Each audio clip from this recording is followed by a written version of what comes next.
Assalamualaikum teman-teman. Di video kali ini saya akan berbagi pengalaman saya menanam tanaman cabai yang potong pucuk dan yang tidak. Mana yang terbaik? Simak videonya sampai akhir ya teman-teman. Seperti biasa, sebelum semai, bibit harus direndam semalaman terlebih dahulu dan ditambahkan dengan irisan bawang merah sebagai perangsang akar. Lanjut ke penyemaian, masukkan bibit cabainya yang tadi telah direndam, jangan terlalu dalam ya teman-teman. Untuk media tanam, saya menggunakan tanah, sekam bakar, dan kotoran hewan yang sudah difermentasi dengan perbandingan 2:1:1. Lalu siram, simpan di tempat yang teduh, tutup rapat, pastikan media tanamnya basah, biasanya 5-7 hari sudah tumbuh.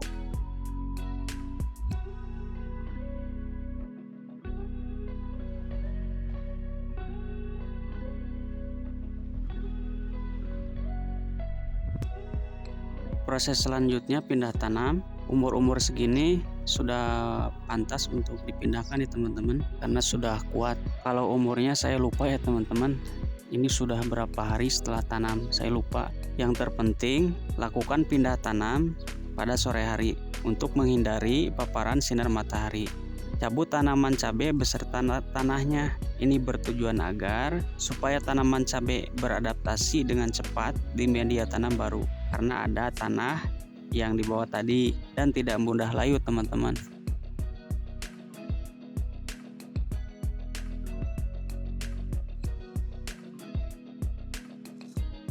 Sesudah pindah tanam, saatnya pemupukan. Saya menggunakan NPK Mutiara 16-16-16 dengan dosis 1 sendok makan per 3 liter air.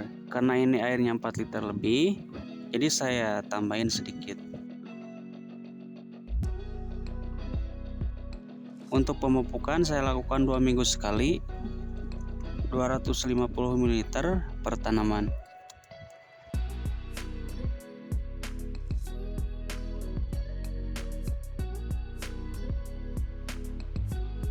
Proses selanjutnya, penyemprotan pestisida nabati bawang putih untuk pengendalian hama.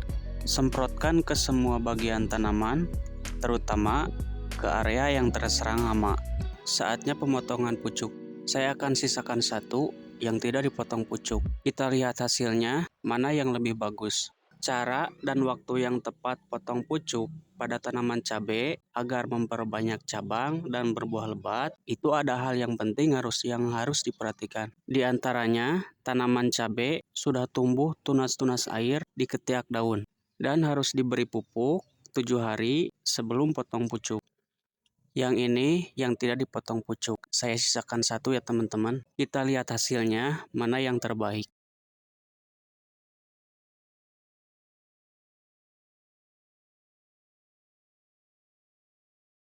Ini yang tidak dipotong pucuk ya teman-teman. Tanamannya menjulang tinggi, sudah tampak kelihatan bunga. Dan ini yang dipotong. Rimbun sekali ya teman-teman. Dahannya lebih banyak dari yang tidak dipotong pucuk. Ada 1, 2, 3, 4, 5. Wah, banyak teman-teman. Cuman yang ini belum tampak bunga. Yang tidak dipotong pucuk sudah berbuah teman-teman. Cuman rantingnya sedikit. Sedangkan yang dipotong pucuk belum berbuah. Tidak terlalu tinggi, tapi rimbun sekali teman-teman. Cabangnya banyak, otomatis nanti calon buahnya pun juga akan banyak. Cuman agak lambat teman-teman.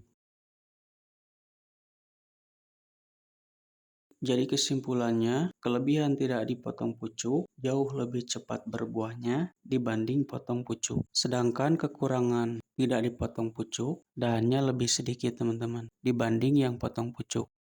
Sedangkan kelebihan yang dipotong pucuk, pohonnya tidak terlalu tinggi, bisa menghasilkan cabang yang banyak. Artinya, semakin banyak cabang, semakin banyak pula nanti buahnya. Seperti yang ini, rimbun sekali bukan? Sedangkan kekurangannya, berbuahnya lebih lambat dari yang tidak dipotong pucuk.